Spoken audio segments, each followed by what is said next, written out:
जैसे आपको पता है कि चंद रोज पहले पीपल्स डेमोक्रेटिक पार्टी की लीडर महबूबा मुफ्ती जी जो दोबारा से पार्टी प्रेसिडेंट चुनी गई थी, और जब वो पार्टी प्रेसिडेंट चुनी गई उसके बाद जम्मू कश्मीर रियासत के अंदर जो यूटी है आज, उसमें दोबारा से पीपल्स डेमोक्रेटिक पार्टी की जो ऑर्गेनाइजेशन थी रीऑर्गेनाइजेशन की गई, नए लोगों को मौका दिया गया, जिसमें मुझे भी दोबारा से जनरल सेक्रेटरी बनाया गया था और पॉलिटिकल अफेयर कमेटी का मेंबर भी बनाया गया था। साथियों, जिंदगी में ओहदे मैटर नहीं करते। जिंदगी में सबसे बड़ी बात अगर कोई होती है तो वो इज्जत, मान और सम्मान होता है, वो सेल्फ रिस्पेक्ट होती है। और जहां सेल्फ रिस्पेक्ट ना हो वो घर भी बिखर जाते हैं, वो तंजीमें भी बिखर जाती हैं, वो सरकारें भी बिखर जाती हैं। और आज मुझे बड़े दुख के साथ कहना पड़ता है कि जब महबूबा जी ने मुझे जनरल सेक्रेटरी बनाया, मैंने उन दोनों ओहदों से रिजाइन कर दिया था, क्योंकि मैं मुफ्ती मोहम्मद सईद का वो सिपाही था। 1999 में जब पीपल्स डेमोक्रेटिक पार्टी बनाई गई,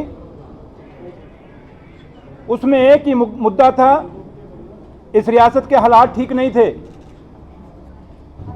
मेरा लीडर, मेरा कायद, जिससे मैंने बहुत सियासत सीखी है, मुफ्ती साहब ने दिल्ली की कुर्सियां छोड़ के जम्मू कश्मीर रियासत के अंदर आके उन्होंने यहाँ के लोगों को, जो रियासत कत्लो गारत से, हर रियासत में कत्लो गारत हो रहा था, यहाँ पे सड़कें खून से लथपथ थी हमारे नौजवानों की, हमारे लोगों को सिक्योरिटी फोर्सेस तंग करती थी, उसके खिलाफ मुफ्ती साहब ने एक सेकुलर फ्रंट बनाने की कोशिश की।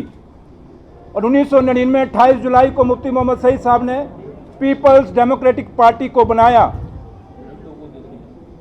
और जब वो बनाई गई, उसके बाद आपके सामने मुफ्ती साहब का एजेंडा बड़ा क्लियर था। मुफ्ती साहब ने साफ रखा कि इस रियासत में पीस चाहिए, अमन चाहिए। और जब वो अमन और पीस की बात करते थे तो हमेशा कहते थे ना ग्रेनेड से, ना गोली से, बात बनेगी बोली से। और उसी एजेंडे पे मुफ्ती साहब ने पीपल्स डेमोक्रेटिक पार्टी को बनाया। और इस रियासत के अंदर सबसे बड़ी बात थी, चाहे वो रीजन थे, चाहे सब रीजन थे, चाहे कम्युनिटीज थी, वहाँ एक ट्रस्ट डेफिसिट था। मुफ्ती साहब ने उस ट्रस्ट डेफिसिट को पूरा करने की कोशिश की और इसके लिए पीडीपी बनाई गई। और जब मुफ्ती साहब ने ये पीडीपी बनाई, साथियों आपको याद होगा 99 में एक पार्टी बनती है, ये मुफ्ती साहब का विजन और सोच थी। वही पार्टी जो 99 में बन रही है और 2002 में वो पार्टी सरकार बना रही है। 2002 में पीपल्स डेमोक्रेटिक पार्टी ने 16 सीटें जीती।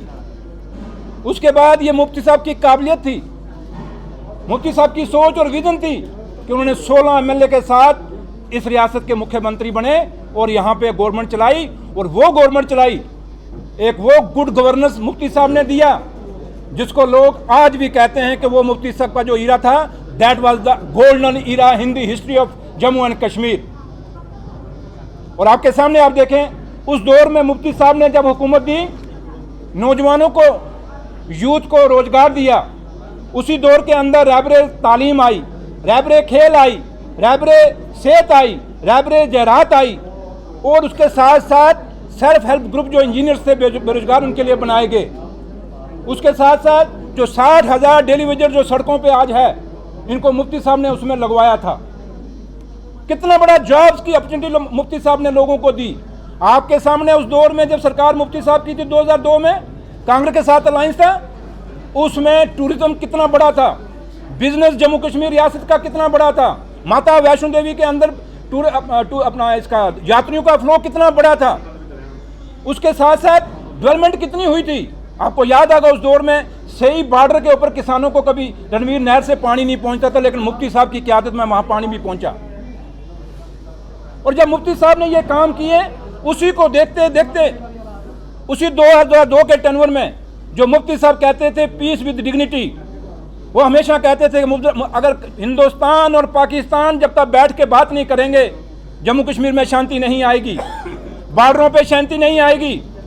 और आपने देखा आज 7 साल बाद, 7 साल इन बॉर्डरों पे आप लोगों ने, काफ़ी सारे लोगों ने नौशहरा बॉर्डर को कवर किया होगा, आरसपुरा को बॉर्डर को कवर किया होगा, कठुआ बॉर्डर को कवर किया होगा, और भी जितना जम्मू कश्मीर रियासत का बॉर्डर आप लोगों ने कवर किया होगा। कि जो हमारे बॉर्डर के लोग थे कितने परेशान थे। आज 7 साल के बाद जो बात मुफ्ती साहब कहते थे और अटल बिहारी वाजपेयी जो कहते थे, जिस पीस की बात करते थे, आज आपने फिर वो सीज फायर जनरलों ने किया, आज फिर बॉर्डरों पे सीज फायर हुआ, फिर शांति हुई। और मुफ्ती साहब वो थे जिन्होंने अटल बिहारी वाजपेयी साहब को भी कन्विंस कर लिया था। ये मुजफ्फराबाद रोड मुफ्ती साहब की क़यादत में और वाजपेयी साहब की क़यादत में खुला। पुंछ रावलाकोट रोड जो खुला, जो व्यापार यहाँ से पुंछ की माली हालत सुधरी, जो पुंछ का जो रोड जो रावलाकोट का खुला है, उससे पहले जो पुंछ आप में से काफ़ी लोग गए होंगे, वो पुंछ और वो रोड खुलने के बाद जब बिजनेस वहाँ बढ़ा, आज वो पुंछ कैसा है आप खुद देख सकते हैं कि बिजनेस के साथ उन लोगों को कितना फ़ायदा हुआ। ये किसने किया? मुफ्ती साहब और अटल बिहारी वाजपेयी साहब ने। इसलिए मुफ्ती साहब का जो एक दौर था, वो एक ऐसा दौर था जिसमें पार्टी भी बनी और ग्रास रूट लेवल तक, चाहे हिंदू था, चाहे मुसलमान था, चाहे सिख था, चाहे ईसाई था, चाहे वो कश्मीर वैली थी, चाहे जम्मू रीजन था, चाहे लद्दाख था, पूरे के पूरे तीनों खित्तों को मुफ्ती साहब ने बराबर चलाया, जिससे पीपल्स डेमोक्रेटिक पार्टी को लोगों ने जब 2014 में 2008 में इलेक्शन हुआ उसमें 21 सीटें आई। और मुफ्ती साहब की सोच को देखते हुए फिर 2014 में जब इलेक्शन हुआ, फिर पीपल्स डेमोक्रेटिक पार्टी की 28 सीटें आई। और जब 28 सीटें आई, उसके बाद दोबारा से मुफ्ती, ये बदकिस्मती हुई इस रियासत की कि मुफ्ती साहब की डेथ हो गई।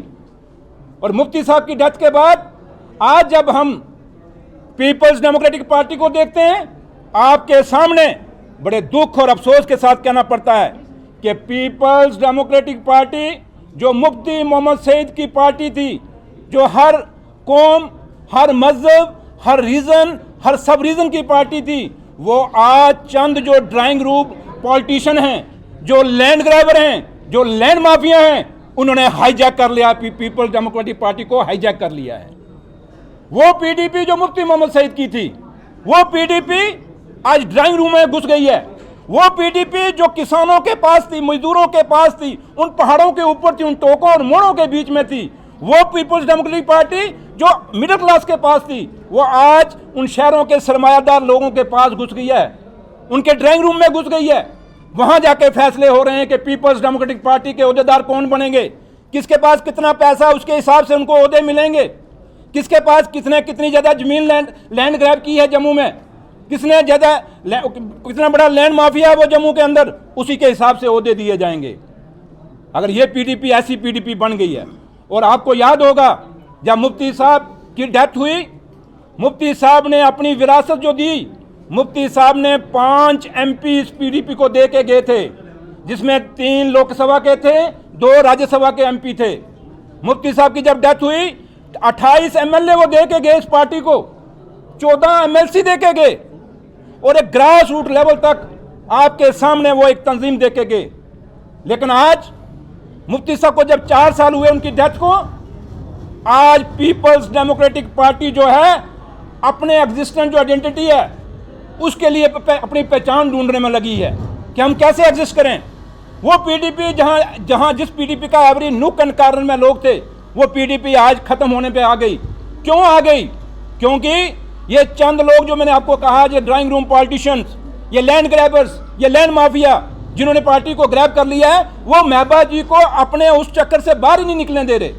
उन्होंने महबूबा जी के इर्द गिर्द ऐसे लोगों का एक जाल बुन दिया है जो महबूबा जी को समझ नहीं आ रही कि क्या अच्छा है या क्या बुरा है। हम ये कहते हैं कि महबूबा जी गलत हैं, मैं ये कहता हूं कि महबूबा जी जिन लोगों ने आपके इर्द गिर्द घेरा बना लिया है, वो लोग आपके हमदर्द नहीं हैं। जब 1999 में पार्टी बनी, जो लोग उस दौर में साथ चले, उसमें 99 में लोग कहते थे पीडीपी कभी वजूद में नहीं आएगी, ये कभी हुकूमत में नहीं आएगी। और उसमें जो लोग आज ओहदों पे बैठे हैं, ये लोग घरों में बैठे हुए थे। ये कहते थे पीडीपी कभी नहीं आएगी। और आज वो लोग जिन्होंने पार्टी खड़ी की, जब वो बार बार पार्टी छोड़ के जा रहे हैं, क्यों जा रहे हैं? कभी महबूबा जी ने उनको पूछा? आज कितने दिन हुए मैंने रिजाइन किए हुए, क्या महबूबा जी ने मुझे पूछा कि आप क्यों पार्टी छोड़ रहे हो? इसका मतलब आप कहते हो कि जो है जाए, जो मुफ्ती साहब का खास था, जो मास लीडर है, जिसके साथ दुनिया, जिसके साथ पब्लिक है, उसको आप कहते हो जाओ, लेकिन जिनके पास कुछ नहीं है उनको अपने साथ बैठा रहे हो। और ये मैं आज हमें दुख हो रहा है कि मुफ्ती साहब की मेहनत जाया हो रही है। वो 48 डिग्री के टेम्परेचर में मुफ्ती साहब जम्मू में बैठे थे। मुफ्ती साहब ने बड़ा खून, आप सब जानते हैं, आप लोगों ने कितने सारे आप लोग साथी हैं जिन्होंने मुफ्ती साहब की हमेशा इंटरेक्शन की, आपने खुद मुफ्ती साहब से कहीं में बात की होगी। आज वो मुफ्ती साहब का जो सपना था वो बिखरते हम देख रहे हैं। और जब ये बिखरते हम देख रहे हैं, हम मुफ्ती साहब की वो तालीम वो पार्टी चाहते थे जिसके अंदर हर आदमी की कदर हो। तो लेकिन आज वो जो लोग छोड़ के जा रहे हैं, महबूबा जी उनको नहीं पूछ रही, और सिर्फ क्या कर रहे हैं कि चंद लोग क्या उठते हैं, अली जी इनको एजेंसियां दबा रही हैं, इनको गवर्नमेंट दबा रही है। मैं दावे से कहता हूं, कौन सी एजेंसी मुझे दबा रही है? कौन सी सरकार मुझे दबा सकती है? हमें कोई नहीं दबा सकता। अगर हमें आज पार्टी छुड़वाई गई है, किसी एजेंसी ने नहीं छुड़ाई, किसी सरकार ने नहीं छुड़ाई, मुझे छुड़ाई अगर पार्टी तो पीपल्स डेमोक्रेटिक पार्टी की लीडरशिप ने छुड़ाई है। वो लीडर जो आज पार्टी को हाईजैक करके बैठ गए हैं। इसलिए महबूबा जी, मैं हाथ बांध के आपसे रिक्वेस्ट करता हूं, जिन लोगों को आप कह रहे हो एजेंसियों के लोग हैं, ये पार्टी छोड़ रहे हैं, जिनको आप कह रहे हो ये लोग प्रेशर में पार्टियां छोड़ रहे हैं, इनको मत बदनाम करिए। महबूबा जी, ये आपके सिपाही थे, ये मुफ्ती मोहम्मद सईद के सिपाही थे, ये मुफ्ती साहब के साथ बुरे दौर में खड़े रहे। जब दुनिया इनका साथ नहीं दे रही थी मुफ्ती साहब का, उस समय हम जैसे लोग जो कहीं छोड़ के चले गए, वो लोग आपके साथ खड़े थे। ये जो आज आपके साथ खड़े हैं, ये लोग आपके सके नहीं हैं। इसलिए ये मत कहिए कि एजेंसियां हमें खरीद रही हैं या एजेंसियां हमें प्रेशर कर रही हैं। ये कन्फ्यूजन मैं मीडिया के माध्यम से क्लियर करना चाहता हूं। कोई नहीं ये एजेंसियों के कहने पे छोड़ के जा रहा। वो अगर छोड़ के जा रहा है, जब लीडरशिप के पास हम पहुंच नहीं पा रहे, हम अपनी बात नहीं रख पा रहे, तो उससे अच्छा है कि आप पार्टी छोड़ दो, क्योंकि रोज रोज लड़ाई से कोई फायदा वहां होने वाला नहीं है। इसलिए साथियों, मैं आपसे एक चीज कहना चाहूंगा कि आज आपने जब देखा होगा 5 अगस्त 2019 के बाद यहाँ जम्मू में पीपल्स डेमोक्रेटिक पार्टी के क्या हालात थे। उस दौर के बाद जो लोग आज पीपल्स डेमोक्रेटिक पार्टी के दफ्तर आज अंदर आप बैठे देखते होंगे जम्मू के अंदर, उसमें ये कहाँ थे वो 2 साल के अंदर? उसमें अकेला सुरेंद्र चौधरी जम्मू के अंदर लड़ाई लड़ रहा था।